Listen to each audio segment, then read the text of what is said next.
Assalamualaikum warahmatullahi wabarakatuh. Waalaikumsalam warahmatullahi wabarakatuh. Bismillahirrahmanirrahim. Alhamdulillahi rabbil alamin. Wassalatu wassalamu ala asyrafil anbiya'i wal mursalin, Sayyidina wa maulana Muhammadin wa ala alihi wa ashabihi al-mujahidin at-tahirin, amma ba'du. Saudara-saudara kaum muslimin seiman dan sekeyakinan yang berbahagia. Pada suatu hari, seketika sedang berkumpul dengan para sahabat, Rasulullah pernah memberikan peringatan. Beliau bersabda, yushiku an tada'a alaikumul umamu kama tada'al akanatu ala qas'atiha. Pada suatu saat nanti akan datang di tengah-tengah kamu, wahai umat Islam, di mana orang-orang lain di sekeliling kamu akan bersatu mengerubungi kamu seperti bersatunya orang-orang mengerubungi makanan di atas meja hidangan. Akan datang satu saat nanti di mana kondisimu dikepung sedemikian rupa, yang barat mau menerkam, yang timur mau menghantam, yang selatan mau menginjak-injak, yang utara pun akan menjelajah. Kondisimu seperti makanan di atas meja hidangan. Sebagian sahabat merasa heran dan terkejut, lalu mereka bertanya, amin qillati nahnu yawma izin ya Rasulullah. Apakah jumlah kami pada waktu itu sedikit ya Rasul? Kami sampai dikepung sedemikian rupa? Beliau menjawab, bal antum yawma izin katsir. Sama sekali tidak. Kamu tidak sedikit pada saat itu. Bahkan jumlahmu sangat banyak. Kamu adalah mayoritas. Walakinnakum ghusa'un ka ghusa'is sail. Tetapi keadaanmu saat itu persis seperti buih di lautan. Banyak tetapi centang perenang. Banyak tetapi tidak punya daya dan kekuatan.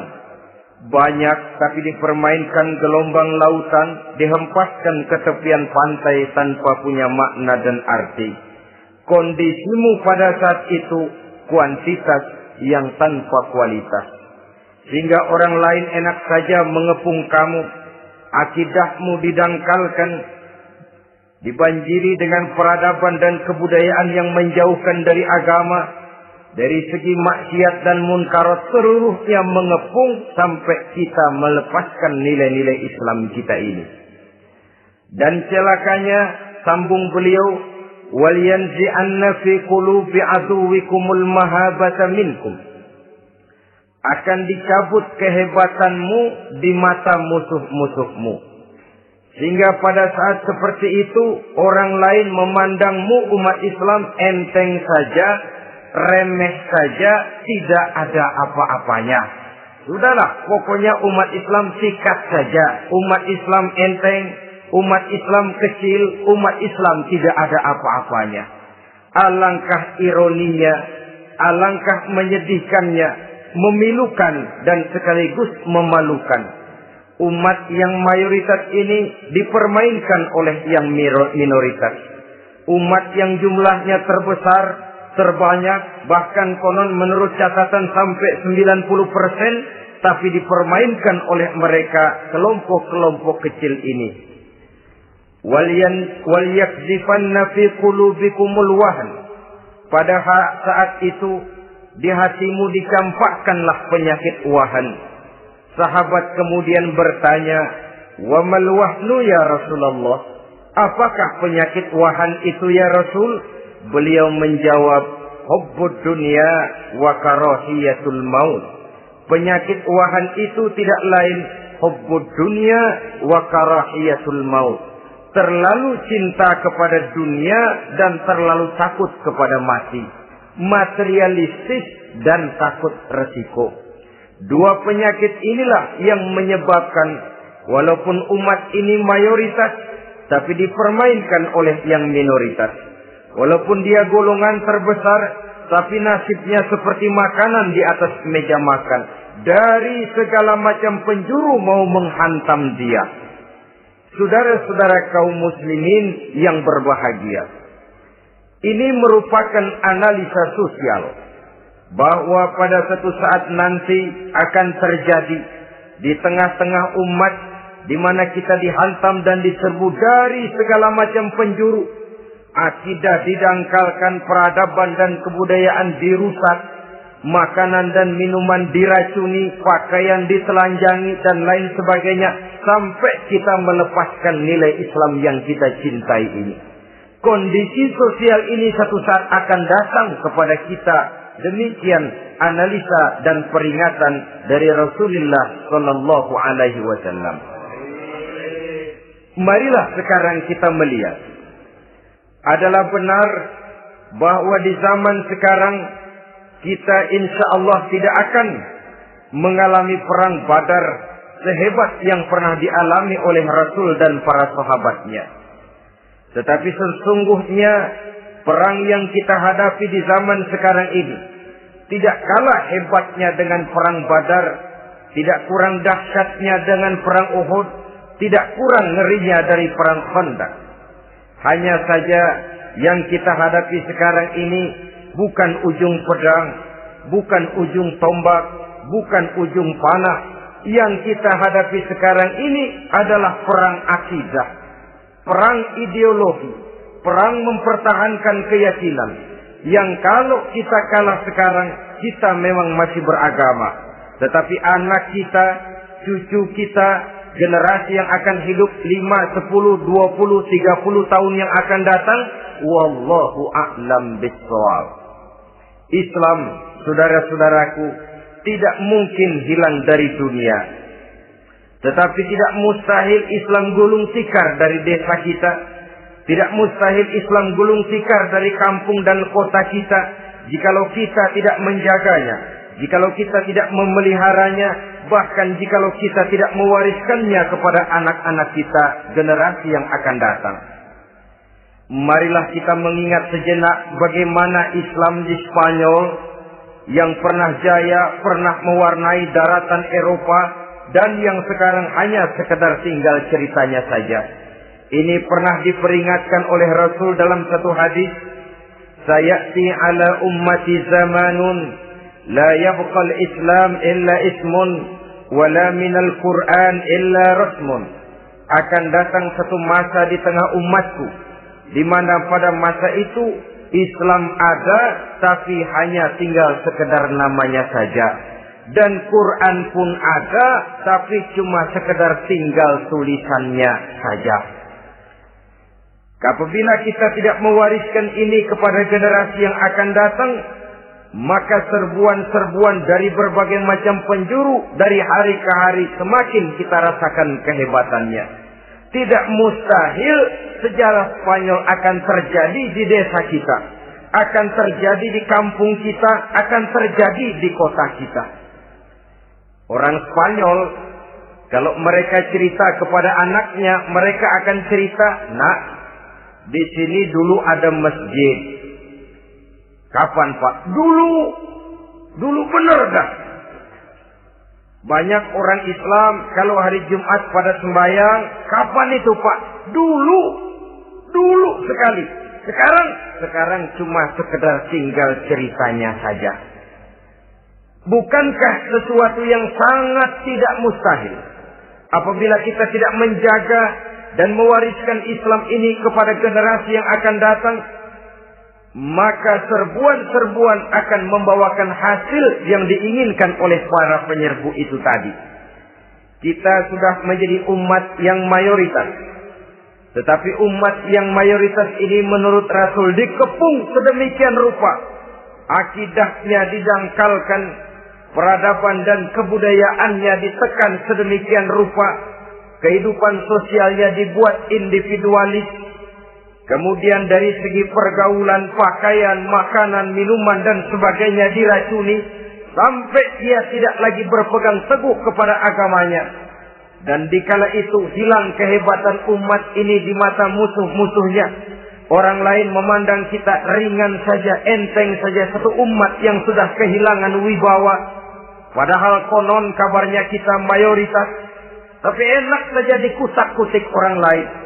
Dan dikala itu di hati kita merajalela penyakit uahan. Penyakit uahan itu apa? Pertama, hubbud dunia, terlalu cinta kepada dunia. Terlalu cinta kepada dunia yang menyebabkan kita lupa. Lupa akan tanggung jawab dan kewajiban. Lupa meneruskan dan mewariskan Islam kepada generasi yang akan datang. Kita berlomba hanya untuk mengejar dunia dan seluruh isinya. Baik dia bernama material, baik dia bernama seksual, baik dia bernama pangkat, jabatan dan kedudukan, berlomba-lomba kita di dalamnya. Sampai tercampaklah penyakit hubbud dunia di dalam hati ini. Berurat dan berakar dunia itu, sulit dan berat kita berpisah daripadanya. Akibatnya kemauan untuk berbuat demi dan atas nama agama sangat sulit terwujud di dalam kehidupan ini. Yang kedua, karahiyatul maut, terlalu takut kepada mati. Baik mati ajal, mati dalam artian yang sebenarnya, baik mati usahanya, baik mati karirnya, baik mati pangkat dan jabatannya. Sehingga dengan demikian akibatnya jatuhlah kita menjadi umat yang kehilangan wibawa di mata orang lain. Saudara-saudara kaum muslimin rahimakumullah. Saya katakan tadi, perang yang kita hadapi di zaman sekarang adalah perang akidah. Perang menghadapi peradaban dan kebudayaan yang menghancurkan moral daripada anak-anak kita.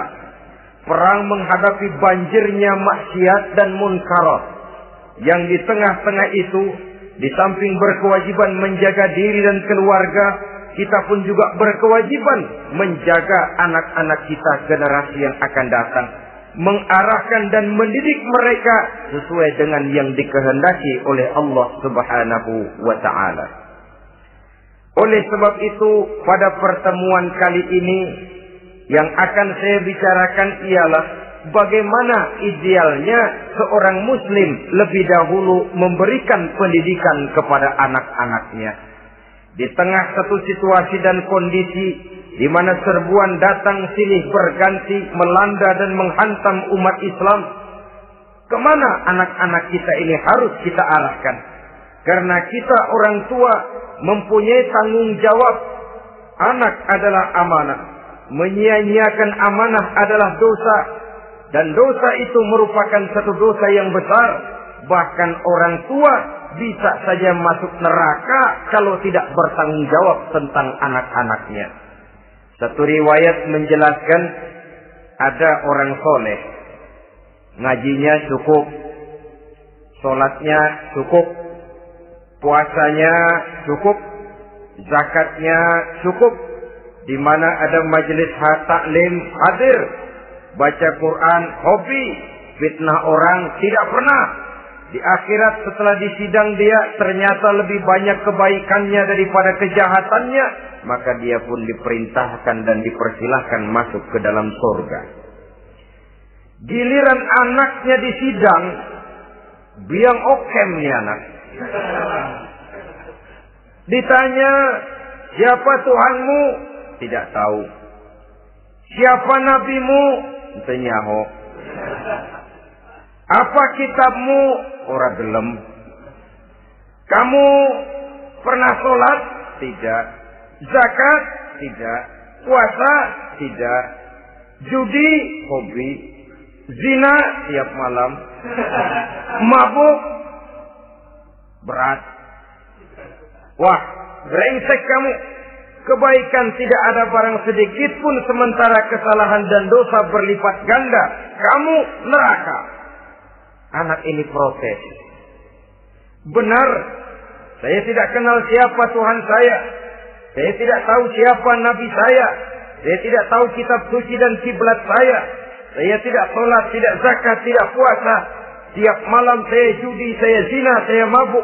Tapi saya kerjakan semua itu karena saya tidak tahu dan orang tua saya tidak pernah memberitahu saya. Dia enak-enakan hadir di majelis taklim, saya nyekek botol, didiemin saja. Dia enak-enakan baca Quran, saya zina, didiamkan saja. Saya bukan tidak mau, orang tua saya sama sekali tidak pernah mendidik saya. Dia mau benar sendiri. Maka kalau sekarang saya harus masuk ke dalam neraka, saya menuntut agar orang tua saya ikut sama-sama bergabung dengan saya ke dalam neraka. Gara-gara dia tuh saya jadi begini. Orang tuamu yang mana? Tuh, yang barusan mau ke surga. Ini orang tua yang sudah mau berangkat ke surga dipanggil. Sebentar dulu, Mas. Ini benar anak kamu? Iya, Pak. Waktu di dunia kamu tidak pernah ajarin dia ngaji? Sampai dia tidak kenal Tuhannya, tidak kenal nabinya, tidak kenal kiblat dan kitab sucinya? Iya, Pak. Dia tidak sholat, kamu diamkan saja. Dia tidak puasa, tidak zakat, kamu bersikap masa bodoh. Bahkan dia judi, dia zina, dia mabuk, kamu pun berdiam diri saja. Iya, Pak. Tahukah kamu bahwa anak ini adalah amanah? Menyia-nyiakan amanah artinya khianat, dan khianat adalah dosa yang sangat besar. Kamu tidak bertanggung jawab, maka kamu, anakmu gabung ke dalam neraka. Saudara-saudara kaum muslimin rahimakumullah. Itu sebabnya Allah pesan benar-benar, ya ayyuhalladzina amanu qu anfusakum wa ahlikum nara. Hai orang-orang yang beriman, jaga dirimu dan keluargamu, istri, anak, orang-orang yang menjadi tanggung jawab dan kewajiban kita, jaga dan pelihara mereka dari api neraka. Saudara-saudara kaum muslimin, lalu kalau kita orang-orang tua yang hidup di zaman sekarang ini sudah sering beristighfar, mengurut dada, melihat situasi, membaca peta keadaan, konon tantangan yang akan dihadapi oleh anak-anak kita 15, 20, 25 tahun yang akan datang jauh lebih berat dari apa yang kita hadapi sekarang ini. Maka adalah wajar jika kita sebagai orang tua yang cinta kepada agama, cinta kepada anak-anak kita, berpikir untuk mewariskan nilai-nilai yang luhur ini kepada anak-anak kita generasi yang akan datang. Bagaimana pada mulanya kita harus mendidik mereka? Mari kita telusuri apa yang dicontohkan oleh Al-Quranul Karim. Orang-orang tua bijaksana yang diceritakan dalam Al-Quran, kalau sudah berpikir tentang anak-anaknya generasi yang akan datang, pendidikan pertama yang diberikan kepada anaknya ternyata adalah persoalan akidah. Nabi Ibrahim, pertanyaan yang paling merisaukan beliau buat anak cucunya ialah, ma ta'buduna min ba'di. Saudara bisa lihat surah Al-Baqarah ayat 133. Anak-anakku, kalau pada satu saat nanti aku, ayahmu ini sudah tidak ada lagi, meninggalkan kamu semua, meninggalkan kehidupan dunia ini, ma ta'buduna min ba'di, apa yang akan kamu sembah nak kalau ayah sudah tidak ada lagi? Jikalau ayahmu sekarang masih rajin ke masjid, melakukan rukuk dan sujud, i'tikaf dan membaca Quran, kalau satu saat ayahmu meninggalkan dunia ini, masihkah engkau mau ke dalam masjid? Masihkah engkau rukuk dan sujud? Masihkah engkau i'tikaf? Ma ta'buduna min ba'di, apa yang akan kamu sembah kalau aku ayahmu tidak ada lagi nak? Ditanamkan bukan hanya keyakinan bertauhid, sekaligus juga menyembah kepada Allah yang kita yakinkan dengan tauhid itu tadi. Bukankah berbeda dengan kita kebanyakan orang tua sekarang? Kita tidak pernah berpikir ma ta'buduna min ba'di. Kalau bapak tidak ada, kamu nyembah apa nak? Kita orang tua sekarang pagi-pagi malah berpikir ma ta'kuluna min ba'di. Kalau bapak nggak ada, kamu nanti makan apa nak? Bukan nyembah apa yang kita pertanyakan. Bukan nyembah apa yang kita khawatirkan. Makan apa nak? Maka yang dicari lalu sekolah-sekolah yang bonafit. Yang tidak peduli apakah itu merusak imannya, mematikan akidahnya, menghancurkan keyakinannya. Yang penting ada jaminan hari depan bisa dapat lapangan kerja. Akibatnya berduyun-duyun orang-orang tua muslim menyekolahkan anaknya di sekolah-sekolah yang bukan Islam, yang nyata-nyata membahayakan akidahnya. Dididik dengan kultur dan budaya yang bertentangan dengan nilai-nilai agamanya. Bukankah ini berarti merelakan anak untuk dikafirkan? Bukankah ini artinya menyerahkan anak untuk ditulis menurut selera para pendidik yang tidak sesuai dengan nilai akidah yang dimilikinya? Mengapa kita tidak berpikir seperti Nabi Ibrahim yang sebelum memberikan pendidikan kecerdasan, sebelum pendidikan matematika, IPS, PSBB dan disiplin ilmu lainnya, yang pertama ditanamkan ma ta'buduna min ba'di. Kalau ayahmu tidak ada, kamu menyembah apa nak? Menyembah Allah, apa nanti malah menyembah harta? Menyembah Allah, apa nanti malah mendewa-dewakan pangkat dan jabatan? Menyembah Allah, apa malah nanti menyembah alam? Itu yang dikhawatirkan Nabi Ibrahim kepada generasi yang akan datang. Dan itu saudara-saudara yang seharusnya mengkhawatirkan kita kepada anak-anak kita generasi yang akan datang. Lihatlah serbuan akidah di zaman sekarang ini. Dimanfaatkan kemiskinan kita umat Islam. Diberikan kita tawaran berupa beras, pakaian, obat-obatan, kalau perlu beasiswa, asal bisa melepaskan keislaman kita ini. Bertahap, sedikit demi sedikit, step by step, shibran bi shibrin wa zira'an bi zira'in. Dan harus saya ingatkan, orang di zaman sekarang tidak mungkin menghantam Islam secara frontal. Tidak mungkin menghantam Islam terang-terangan, apalagi mengerahkan satuan militer. Tidak. Orang berhitung bagaimanapun kondisi dan kualitasnya umat Islam, mereka masih punya satu modal penting, fanatisme agama. Kalau ini disulut, api jihad segera berkobar dan hanya maut yang bisa menghentikan orang yang dibakar dengan semangat jihad. Orang tahu itu. Betapa Uni Soviet kedodoran menghadapi mujahidin Afghanistan yang disulut oleh semangat jihad yang berkobar dengan persenjataan yang primitif ketimbang persenjataan Uni Soviet. Entos mereka pantang surut mundur ke belakang. Jadi jangan mimpi bahwa orang mau menghantam Islam ini dengan melarang pengajian, meruntuhkan masjid, menyegel pondok pesantren. Tidak. Melarang orang sholat. Tidak. Kalau perlu masjid diperbanyak, musola diperbesar. Tapi bikin itu masjid seperti museum. Besar, megah, mercusuar. Tapi bikin seperti museum. Tempat orang kagum, tempat orang memuji, tapi sunyi dari nilai-nilai ibadah. Saudara-saudara kaum muslimin, untuk sampai kepada penghantaman akidah, jalan yang paling mudah dirintis sekarang ini secara bertahap dan sistematis memisahkan umat Islam dari Islamnya. Biarkan mereka bernama Muslim. Biarkan di atas kartu penduduknya tertulis agama Islam. Tapi tanamkan budaya-budaya yang menyebabkan cara bergaul mereka, cara berumah tangga mereka, cara bertetangga mereka, sampai kepada cara mereka berpakaian, cara mereka bergaul, cara mereka makan dan minum, cara mereka mendidik dan menyekolahkan anak sama sekali tidak lagi mencerminkan nilai-nilai yang Islami.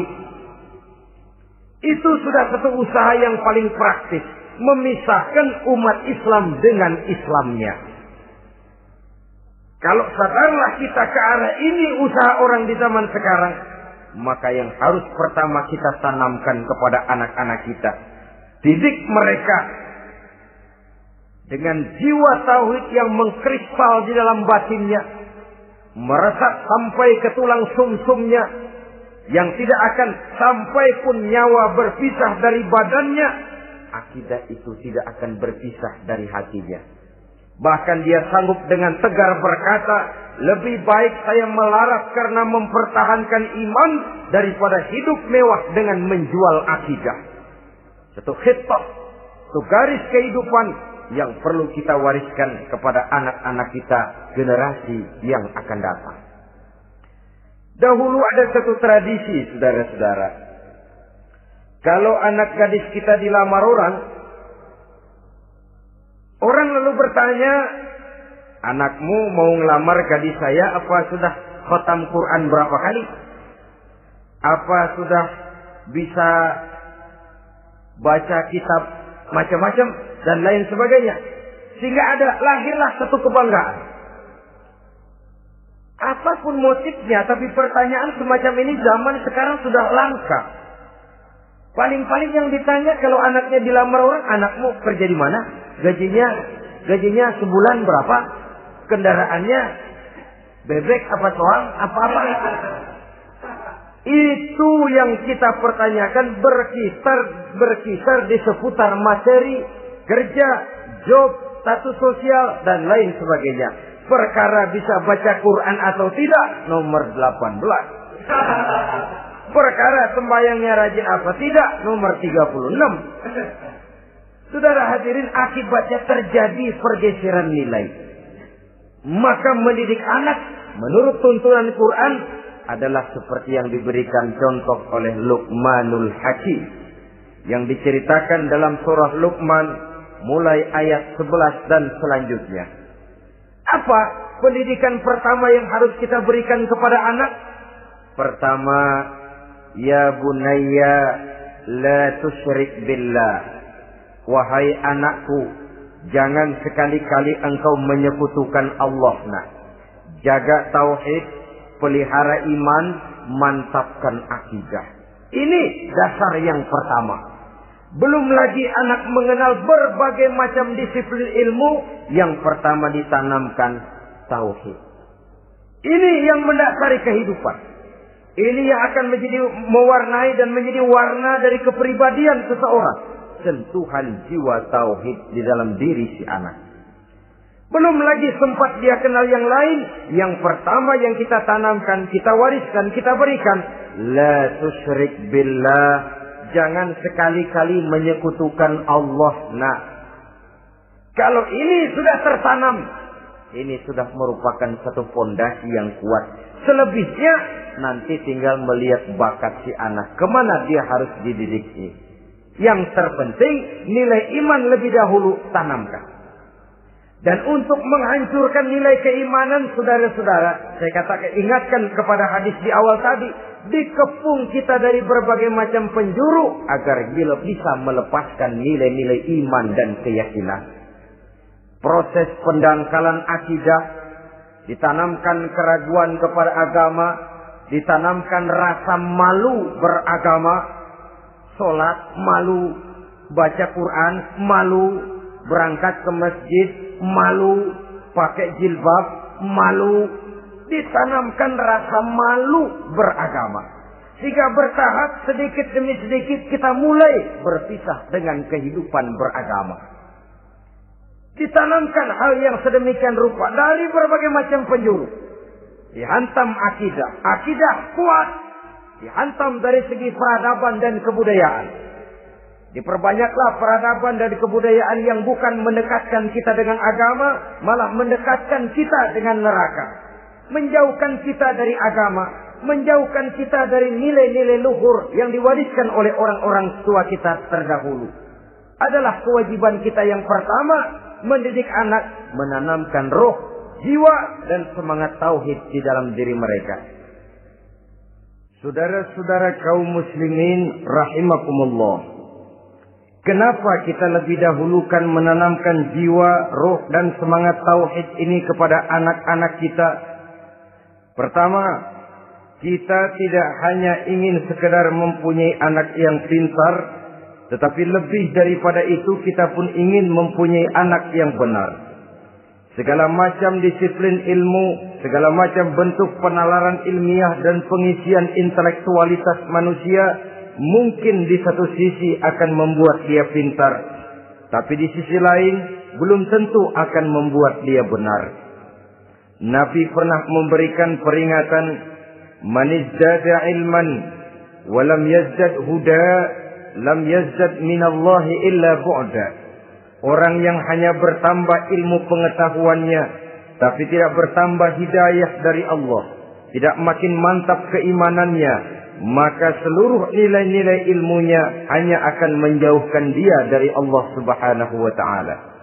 Dan adalah lebih merupakan azab daripada nikmat kalau kita diberikan ilmu pengetahuan yang hanya akan menyebabkan kita semakin jauh dari Allah Subhanahu wa ta'ala.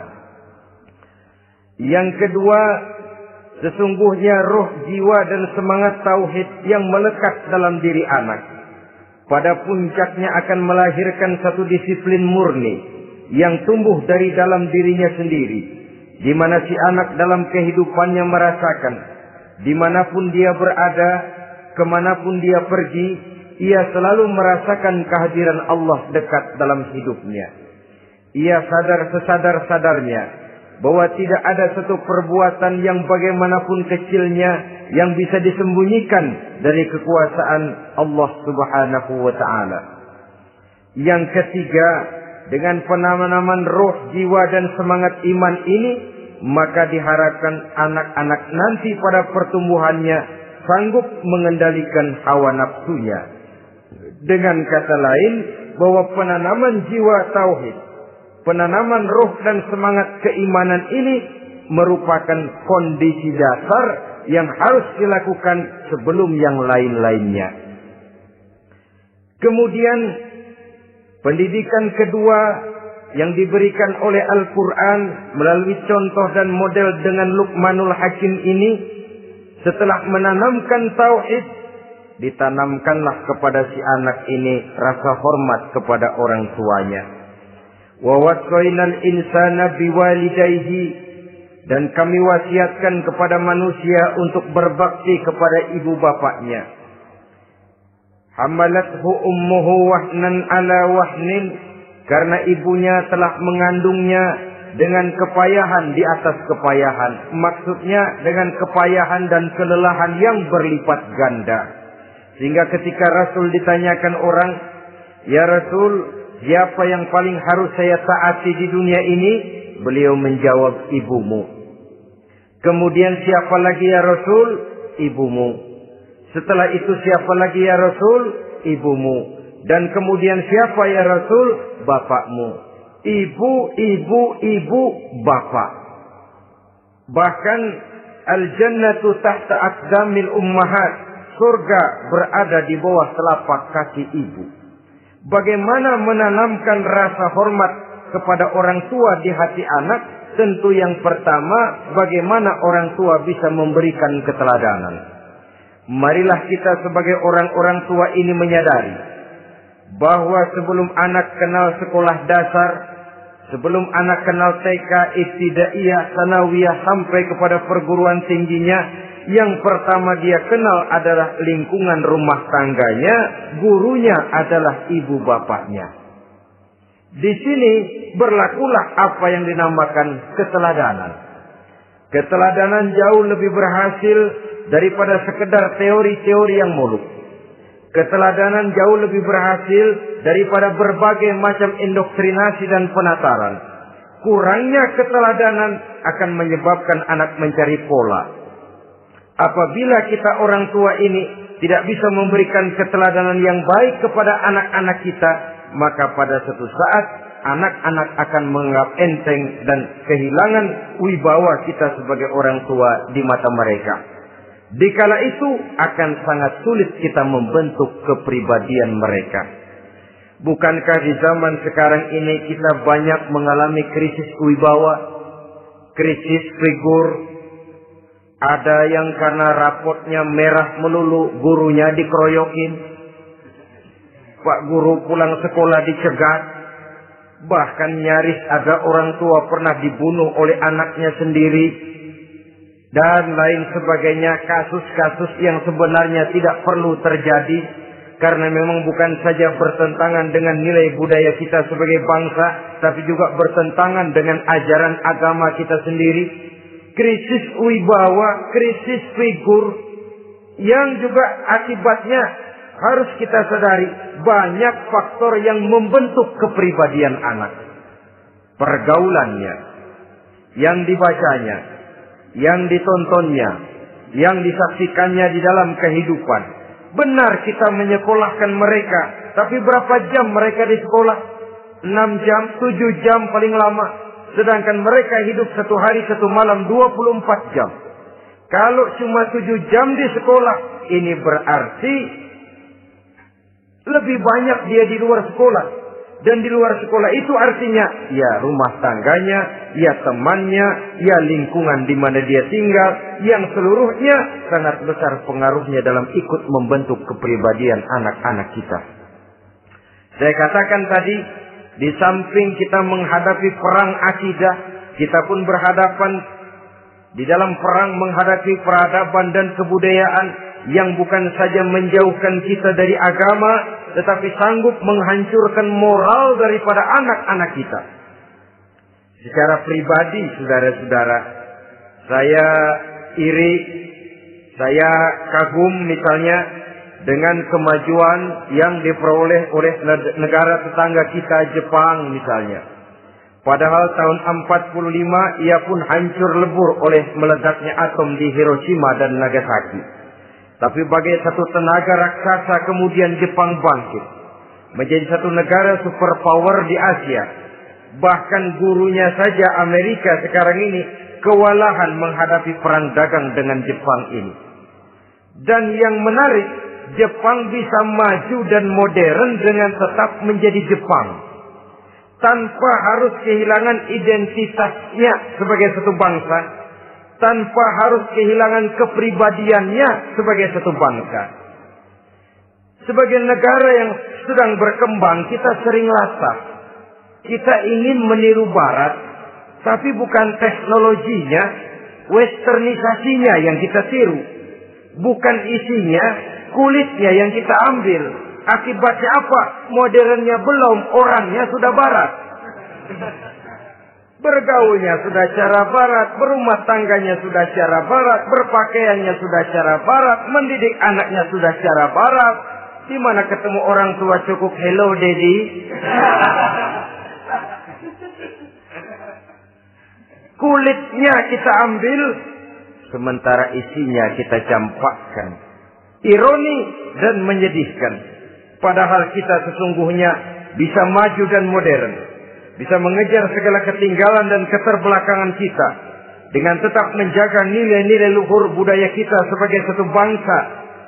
Mengambil isinya. Dan kalau memang tidak perlu, lalu mencampakkan kulitnya. Pengaruh peradaban dan kebudayaan yang menghancurkan moral daripada anak-anak kita. Oleh pesatnya arus teknologi. Oleh pesatnya arus komunikasi. Di mana hal-hal yang terjadi di belahan dunia lain dapat kita saksikan hari ini juga melalui layar televisi yang terjadi di Amerika, di Eropa, di Afrika, di ujung dunia yang paling ujung sekalipun. Di ujung dunia yang paling ujung, hari ini kejadian, hari ini sudah bisa kita saksikan. Pesatnya arus komunikasi, kalau jatuh ke tangan anak-anak kita yang belum mempunyai filter, daya saring positif, akan dicerna oleh mereka tanpa memilah dan memilih. Akibatnya orang kampung bilang kelolodan. Makan nggak dikunyah lagi. Tentu saja akhirnya kelolodan. Dan kalau sudah kelolodan, menyusahkan kita seluruhnya. Oleh karena itu budaya menghormati orang tua perlu dijaga, perlu dipelihara dan diwariskan kepada anak-anak kita. Tali silaturahmi sehingga ada respeknya kepada orang tuanya. Jangan bapaknya dianggap CS, ibunya dianggap CS, kakeknya dianggap CS. Hilang rasa respek, hilang rasa menghormati. Sementara orang tua sendiri tidak bisa memberikan keteladanan, kurang mendapat perhatian dan lain sebagainya. Apalagi kalau baik ibu maupun bapak adalah orang-orang karier yang setiap hari sibuk menghadapi tugas masing-masing. Bapak sibuk rapat, pindah kantor sana kantor sini, ibu sibuk arisan, besarlah anak-anak di tangan pembantu dan lain sebagainya, sehingga dia merasa kurang mendapat perhatian, dan ini akan ikut membentuk warna dari kepribadian yang dimilikinya. Sampai kepada pelosok-pelosok desa, jaringan televisi memang menguntungkan. Tapi kalau sudah sampai kepada menayangkan budaya-budaya yang tidak sesuai dengan pola di mana mereka tinggal, pola lingkungannya, dan ingin mereka terapkan dalam kehidupan, ironi dan menyedihkan. Maka sering dikatakan, jikalau ABRI masuk desa, rakyat beruntung. Jikalau listrik masuk desa, rumah jadi terang. Jikalau koran masuk desa, rakyat jadi cerdas. Jikalau hakim masuk desa, rakyat lalu sadar hukum. Tapi jikalau maksiat dan munkarat masuk desa, minuman keras masuk desa, judi masuk desa, pelacuran masuk desa, rakyat tentu kiamat. Dan kita harus punya budaya untuk memilah dan memilih, mempunyai filter untuk jadi daya saring positif. Oleh karena itu, saudara-saudara, tahap kedua setelah menanamkan jiwa tauhid kepada anak, tanamkan rasa hormat kepada orang tuanya. Orang tua itu ibu bapaknya, orang tua itu guru-gurunya yang mengajarkan dia, atau yang dianggap tua yang lebih senior dari dia. Karena tidak ada satu peradaban yang berdiri sendiri. Bagaimanapun maju dan modernnya kita sekarang, tentu merupakan mata rantai yang berkaitan dari generasi terdahulu. Ini yang kedua. Setelah tauhid, berbakti kepada ibu dan bapak. Tidak ada satu kebahagiaan yang bisa ditegakkan di dunia ini tanpa doa, tanpa restu daripada ibu dan bapak. Ini keramat hidup. Doanya dikabul Allah dan kutuknya juga dikabul oleh Allah Subhanahu wa ta'ala. Jadi mendidik anak setelah menanamkan jiwa tauhid, menanamkan rasa hormat dan taat berbakti kepada ibu bapaknya. Itu yang kedua. Kemudian yang ketiga, melalui model Luqman, Quran mendorong kita untuk mendidik anak menanamkan etika otonom.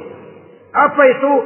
Ya bunayya, innaha in takum misqala habbatin min khardalin fatakun fi sakhratin aw fis samawati aw fil ardi ya'ti biha Allah.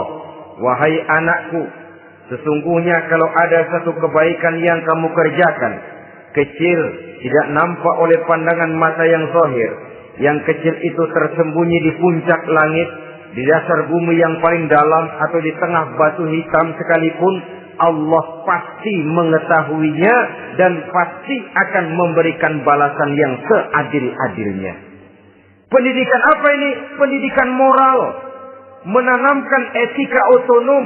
Nah, kau berbuat baik jangan karena dilihat orang. Kau tidak mau melakukan kejahatan jangan cuma karena ada polisi.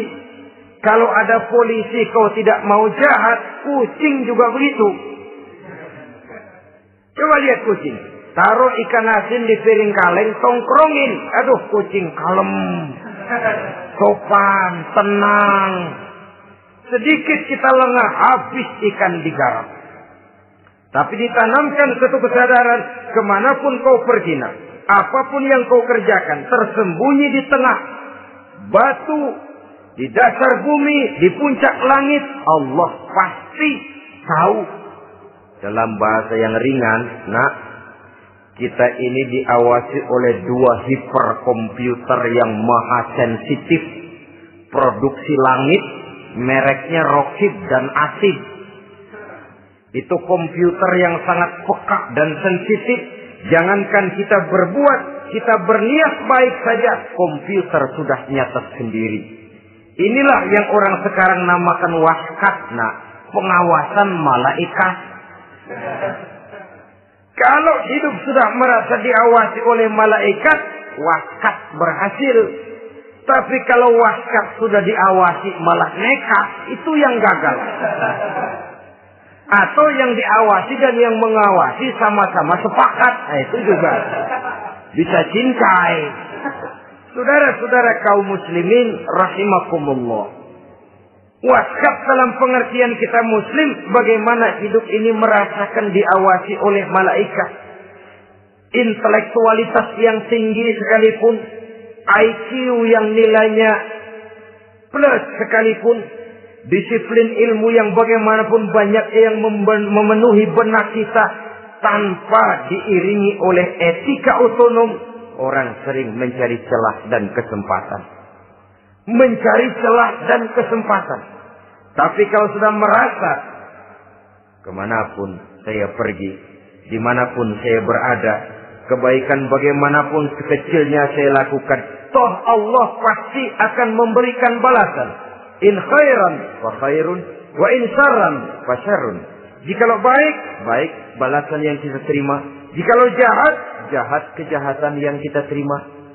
Kalau sudah ke arah ini kita berpikir, maka sesungguhnya kalau kita berbuat baik kepada orang lain, hakikatnya kita sudah berbuat baik kepada diri kita sendiri.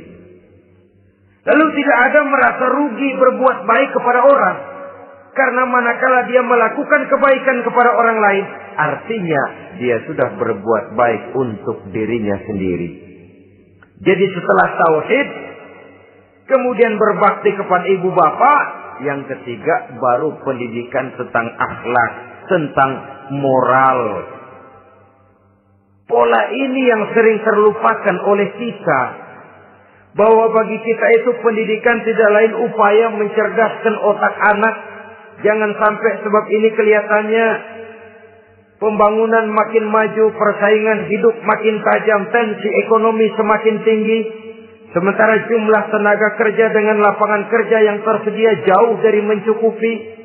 Jikalau tidak membekali anak dengan pendidikan yang menunjang lapangan pekerjaan, orang tua khawatir, takut sekali anaknya jadi gelandangan. Dikhawatirkannya kehidupan dunia ini, sementara dia lupa kalau anaknya bisa jadi gelandangan di akhirat. Padahal selama-lamanya gelandangan di dunia, paling seumur manusia itu 60 tahun, 70 tahun lah umur orang sekarang. 70 itu sudah luar biasa itu. Tapi kalau harus menggelandang di akhirat, menjadi gelandangan di akhirat, alangkah menyedihkannya. Apakah akan kita korbankan satu kehidupan yang langgeng, abadi, cuma karena tertipu oleh fata morgana dan kamuflase? Kita korbankan yang sedikit, kita korbankan yang besar karena kita memilih yang sedikit. Dalam bahasa Al-Quran memang pernah diceritakan hidup ini hakikatnya perlombaan, saudara-saudara. Perlombaan. Dan di dalam perlombaan itu ada yang menang, ada yang kalah. Al-Quran lalu memberikan peringatan. Alhaakumut takatsur.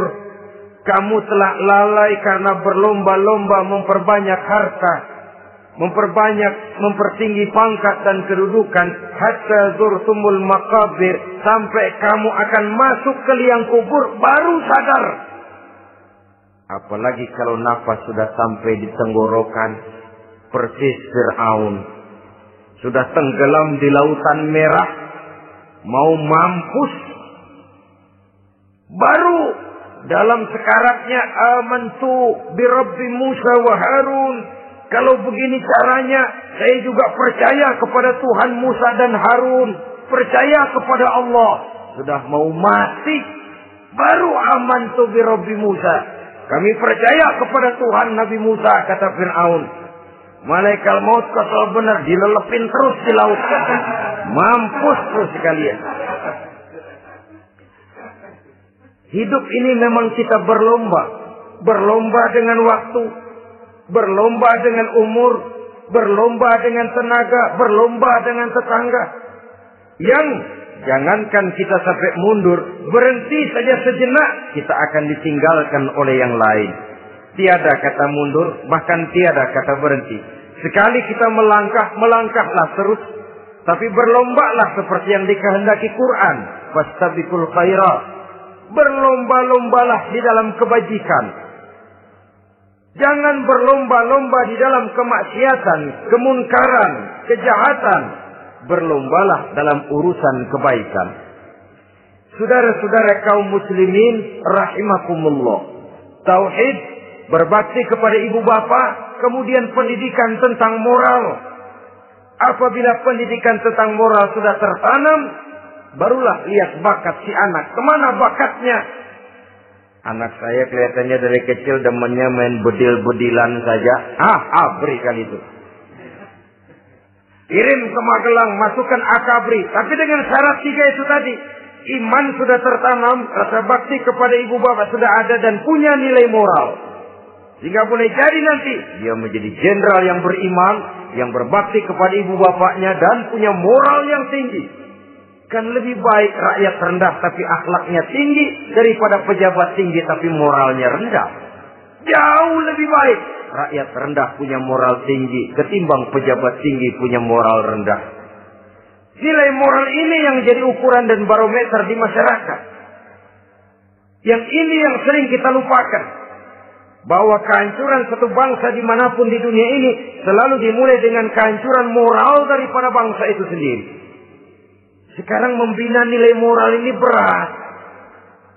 Gadis kita, remaja, putri diberikan pakaian jilbab, mungkin dia sendiri masih setengah-setengah. Ditambah lagi oleh ledekan temennya. Jilbab lah kuno. Bau sorga lah, bau masjid lah, bau menyan lah. Ditanamkan rasa malu untuk hidup dekat dengan agama. Kalau moral semacam ini sudah tertanam, sedikit demi sedikit kita mulai mengucapkan selamat tinggal kepada agama. Dan kemalangan apa yang lebih malang kalau kita sudah jauh dari agama ini? Bukankah Islam telah menyelamatkan manusia dari penyakit jahiliyah dan membawanya kepada satu kehidupan yang maju dan modern? Kalau kita tinggalkan Islam ini, bukankah artinya kita akan kembali kepada satu zaman jahiliyah? Hanya saja jahiliyah itu berada di abad modern. Versinya tentu lebih modern. Kalau zaman jahiliyah dulu mabuknya pakai arak, zaman sekarang sudah macam-macam orang bisa mabuk. Kalau zaman jahiliyah dulu anak perempuan dikubur hidup-hidup, zaman sekarang kadang-kadang belum sempat lahir ke dunia, malah sudah dibunuh lebih dahulu. Versinya saja yang berbeda. Kalau di zaman jahiliyah dahulu manusia menyembah batu yang bernama Latta, Uzza, Manat dan Hubal. Di zaman jahiliyah modern sekarang ini orang sering menyembah kepala bagiannya, sering menyembah atasannya, sering menyembah komputer, sering menyembah teknologi modern yang lebih diyakininya daripada Allah sebagai keyakinan sentral di dalam hidupnya. Saudara-saudara kaum muslimin rahimakumullah. Jadi yang ketiga, nilai moral yang ditanamkan kepada anak-anak kita supaya dia bisa menghadapi tantangan-tantangan hidup yang semakin berat ini dengan tetap berpegang teguh kepada nilai-nilai moral yang diwarnai oleh jiwa keimanannya yang bersumber dari ajaran agamanya. 3. Kemudian yang keempat, barulah tatanan kehidupan sehari-hari. Apa kata Luqman? Ya bunayya aqimis shalah. Setelah bertauhid, berbakti kepada ibu bapa, punya nilai moral. Ya bunayya aqimis shalah. Nak, dirikan salat. Rumah tangga muslim. Anak berumur 7 tahun sudah berani meninggalkan salat. Kata Nabi, pukul. Bukan untuk menyakiti, untuk mendidik. Karena sayang kepada anak. Saudara-saudara, kita khawatir betul kepada anak. Kalau dia pulang dari sekolah, buru-buru kita sebagai orang tua bertanya, sudah makan nak? Sudah istirahat nak? Tapi jarang kita sebagai orang tua melontarkan, sudah sholat nak? Bahkan kita bisa memberikan sugesti kepada anak. Nah, kalau kau naik kelas 1 sampai naik ke kelas 2, bapak beliin sepeda. Tamat SD nak, motor. Tamat SMP nak, ke Bali juga. Tamat SMA nak, Singapura. Saudara-saudara, tapi kalau untuk urusan sholat misalnya, kita tidak pernah memberikan sugesti kepada anak-anak kita. Nah, kalau kau hafal Fatihah lengkap dengan artinya, bapak beliin sepatu. Nah, kalau kau bisa sholat dengan baik, cukup syarat rukunnya, bapak beliin sepeda. Ada rangsangan, ada sugesti yang membuat anak lebih tergerak untuk hidup dalam suasana keagamaan. Ya bunayya aqimis sholat, nak dirikan sholat. Sebab ini sandaran vertikal yang paling langsung antara manusia dengan Tuhannya. Menyadari bahwa sepanjang yang bisa dilakukan oleh manusia hanyalah berusaha dan berusaha. Dan kepastian sepenuhnya ada di tangan Allah. Dengan sholat kepribadianmu diperteguh. Dengan sholat sandaran vertikalmu kepada Allah diperkuat. Dan pada waktunya nanti Al-Quran memberikan bimbingan. Hendaklah minta tolong kepada Allah dengan sabar. Dan tetap mendirikan sholat. Ya bunayya aqimis sholat. Setelah itu, wa'mur bil ma'rufi wanha 'anil munkar. Tegaklah membina yang ma'ruf. Tegaklah mencegah yang munkar. Ini sikap hidup sudah. Sholat tadi tugas hidup. Lalu sikap hidup tampil di tengah masyarakat, membina yang ma'ruf, mencegah yang munkar sesuai dengan kesanggupan masing-masing. Bukankah setiap kita kepingin punya anak yang bermanfaat, setidaknya bagi keluarganya, syukur kalau bisa bagi lingkungannya, bagi masyarakat, bangsa dan negaranya. Dan satu di antara tanda orang yang bermanfaat, kalau dia bisa hidup menjadi penganjur yang ma'ruf dan pencegah yang munkar. Dan itu kalau tidak ada hidayah, sulit orang mau melaksanakan itu. Sebab apa? Ada kecenderungan belakangan ini di mana agama dianggap urusan pribadi. Sehingga orang lalu sering bilang, jangan bawa-bawa agama dah, itu kan bukan urusan agama. Ini sudah ciri berpikirnya sekuler. Jangan bawa-bawa agama. Agama urusan pribadi. Artinya orang mau sholat mau enggak, jangan bilang apa-apa dah. Urusan dia sendiri lah. Dia mau puasa dia enggak, merdeka saja, urusan pribadi. Agama bukan persoalan pribadi. Apalagi jika sudah menyangkut amar ma'ruf dan nahi munkar. Siap menegakkan yang baik, mencegah yang munkar untuk tegaknya suatu masyarakat yang diwarnai oleh kebaikan dan terhindar dari segala macam kejahatan. Dan terus ayat-ayat selanjutnya mencerminkan sikap hidup. Namun yang intinya cara mendidik anak yang baik yang dicontohkan oleh Al-Quran dengan Luqmanul Hakim sebagai model. Pertama, tanamkan tauhid. Yang kedua, tanamkan rasa hormat dan berbakti kepada ibu bapaknya. Yang ketiga, tanamkan moral, nilai akhlak yang tinggi. Setelah itu yang keempat, biasakan hidup dalam suasana keagamaan. Kontrollah sholatnya, kontrollah baca Qur'annya, kontrollah puasanya di bulan Ramadan. Ajaklah anak-anak sholat berjamaah. Sehingga dengan demikian dia terbiasa oleh satu suasana yang mendekatkan dia dengan nilai agamanya. Dari sana diharapkan nilai-nilai ilmu yang didapatnya dari bangku sekolah akan menciptakan keseimbangan dengan yang ditanamkan oleh orang tuanya dalam bentuk yang dijelaskan oleh surah Luqman itu tadi. Sehingga apabila keseimbangan ini terwujud akan menjalin keseimbangan dalam pola berpikir, dan keseimbangan dalam pola berpikir akan melahirkan keseimbangan dalam perbuatannya. Terwujudlah kita harapkan insan yang fid dunya hasanah wa fil akhirati hasanah. Inilah harapan kita semua. Mudah-mudahan Allah memberikan kekuatan kepada kita untuk mewariskan nilai-nilai yang baik kepada generasi yang akan datang. Sehingga esok harus lebih baik daripada hari ini. Dan lusa harus lebih baik daripada hari esok. Terima kasih atas perhatian saudara. Mohon maaf atas segala kekurangan. Usikum wa nafsi bitaqwallah. Wassalamualaikum warahmatullahi wabarakatuh. Waalaikumsalam.